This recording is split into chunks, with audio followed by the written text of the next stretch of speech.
Salut à tous, j'espère que vous allez tous très bien. Bon, je sais pas trop comment je vais appeler cette vidéo, je verrai selon mon humeur au moment où je la posterai. Mais je voulais parler d'un sujet, ça fait longtemps que je l'ai en tête et j'ai jamais eu l'occasion vraiment d'en parler. Ça va être assez court, mais je voulais vous parler grosso modo de l'injonction qu'on a avec le développement personnel, notamment celle qui nous impose d'être la meilleure personne que l'on puisse être. Alors, qu'on se méprenne pas, je trouve que le développement personnel a beaucoup de choses à apporter, surtout vis-à-vis de la discipline, de l'éthique de travail, de la rigueur, de la morale et du dépassement de soi. Mais il y a beaucoup de choses, comme tout, qui se rapprochent plus du sectarisme, parce que je trouve que maintenant c'est presque devenu une secte, c'est devenu une croyance, ce que vous voulez. Et moi j'y adhère pas du tout. Ce que je fais sur cette chaîne, je voudrais pas m'identifier par exemple à du développement personnel. Déjà, c'est pour moi plus un journal de bord, où j'ai envie de parler de ce que j'ai sur le cœur et dans l'âme, mais c'est. J'y crois pas. Pour moi, c'est trop officialisé en secte qui nous donne des injonctions morales à respecter et qui, en fait, pour la plupart, sont fausses parce que elles essayent d'aspirer à un idéal qui, en fait, n'est pas l'idéal pour lequel l'homme a été créé. Je vais m'expliquer. Euh, Par exemple, si vous avez lu des livres comme L'art subtil de s'en foutre, les 4 accords Toltec, etc., notamment les 4 accords Toltec, il y en a l'un des 4 accords, c'est que ta parole soit impeccable. C'est-à-dire, voilà, toujours être vraiment parfait dans ce que tu dis, ne pas parler dans le dos des gens. Voilà, en fait, ce qu'on pourrait imaginer dans un livre un peu gnangnan comme ça. Et en fait, ça, ouais, c'est un livre d'illuminé, honnêtement. Et je vais vous dire pourquoi je tape pas dessus par hasard. C'est que je lisais justement le livre Sapiens, dont j'ai déjà parlé sur cette chaîne, super intéressant, qui raconte l'histoire de l'humanité depuis le premier singe jusqu'à aujourd'hui, jusqu'à la révolution de l'intelligence artificielle. Donc ça couvre toute l'évolution de l'humanité. Et en fait, ce livre il est super intéressant. Si vous ne l'avez pas lu, je vous le conseille, c'est vraiment une lecture qui vous fera vraiment progresser dans votre compréhension de tout ce que vous pourrez imaginer, et de culture générale. Mais dans le début de ce livre, il y a un passage où en fait, on parle de ce qui a permis à l'humanité d'évoluer. Et ce qui a permis à l'humanité d'évoluer, outre le feu, les protéines, etc., la découverte de la viande, c'est l'instinct grégaire, donc le fait de se mettre en groupe. Et en fait, il y a une loi qui d'ailleurs s'applique encore aujourd'hui avec les connaissances qu'on a à nos relations, qui est que un groupe ne peut pas être plus grand que 150 personnes. C'est d'ailleurs aussi pour ça qu'on a tant de mal avec les nations en tant qu'État, en tant que groupe, parce qu'on n'est pas fait pour partager notre vie avec 66 millions de personnes, comme c'est le cas de la France. Un groupe ne peut pas aller au-delà de base de 150 personnes. C'est une loi qui a été théorisée, et je vous avoue que je me souviens plus le nom, mais si vous tapez le nombre, vous tapez pourquoi on peut pas être plus que 150 sur Google ou ChatGPT, il va vous donner la réponse.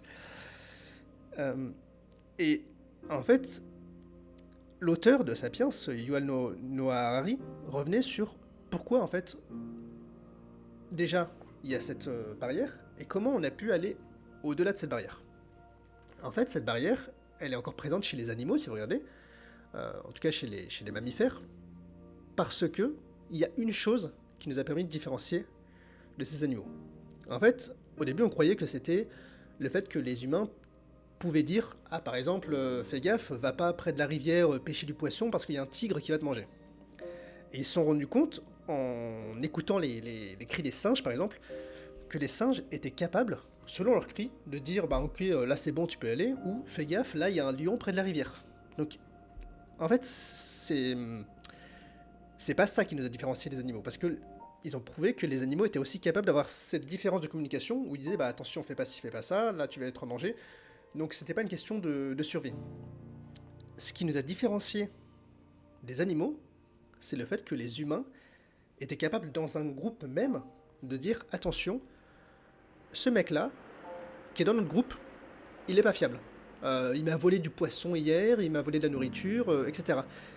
Et ça, les animaux ne savent pas le faire. Ils savent pas dénoncer un autre animal en disant bah lui c'est un peu le mouton noir, c'est un peu le poisson pourri, il faut le jarter du groupe. Et nous, c'est parce qu'on a eu cette capacité, littéralement, à parler dans le dos des gens, j'exagère pas, que on a pu évoluer en tant qu'espèce. Donc, arrêtez de venir nous dire que notre parole soit impeccable, parce que c'est ce qui a permis que l'humanité puisse évoluer. Le fait que notre parole ne soit pas impeccable, c'est-à-dire qu'on se permette de parler dans le dos des gens et d'émettre des jugements, c'est ce qui nous a permis de survivre. Parce que c'est comme ça. On essaie de vous faire croire qu'il faut être gentil avec ceux qui sont mauvais. Il y a des gens qui naissent foncièrement mauvais, comme des animaux qui vont être foncièrement mauvais et qui vont aller à l'encontre de la survie du groupe. Ça existe aussi chez les animaux, et venez pas me parler du coup de construction culturelle ou sociale. Bon. Et ces animaux-là, les groupes n'ont pas pu les éliminer, parce qu'ils n'étaient pas capables de communiquer entre eux, de dire bah attention, lui il a ci, lui il a ça. Il y a une bombe qui explose ou quoi à côté de chez moi là? Désolé, je sais pas si vous avez entendu le bruit. Euh, donc ouais, et du coup, quand on se rend compte qu'en fait ces injonctions sociales du développement personnel, elles reposent sur rien de factuel. Elles reposent sur rien de factuel. C'est juste un mec un peu illuminé, un peu voilà, hédoniste mais 68 qui s'est dit ah, c'est sympa, faut être sympa avec tout le monde. Et c'est ce que j'ai pensé par le passé, et je vais vous dire, c'est une énorme erreur. Euh, Il y a une différence entre ne pas être un immense connard et en effet aller porter main forte à ceux qui en ont besoin, et il y a une différence entre tolérer ceux qui font du mal au groupe. Et par le groupe, j'entends, ça peut être votre famille, un petit groupe d'amis, ça peut être votre patrie, ça peut être votre groupe de danse, enfin, tout groupe en fait. Tout est groupe en fait dans la société, ça n'existe pas, il n'y a pas un groupe défini. Et en fait, c'est d'ailleurs ce qui vous permet d'évoluer en tant que personne et d'être une personne intéressante, c'est les points d'intersection des cercles concentriques des groupes auxquels vous appartenez. Et c'est ce qui fait que lorsque l'un de ces groupes va s'effondrer, vous n'allez pas crever sur place. Je m'explique. Par exemple, si vous aimez que le football, que vous êtes un ultra, bah lorsque le PSG perd, disons, bah vous allez être abattu. Si votre seul groupe, c'est vous et votre partenaire de vie, votre femme, bah vous allez, lorsqu'elle va vous larguer, ou qu'il y a, je sais pas, elle va mourir, je sais rien, bah vous allez être abattu aussi.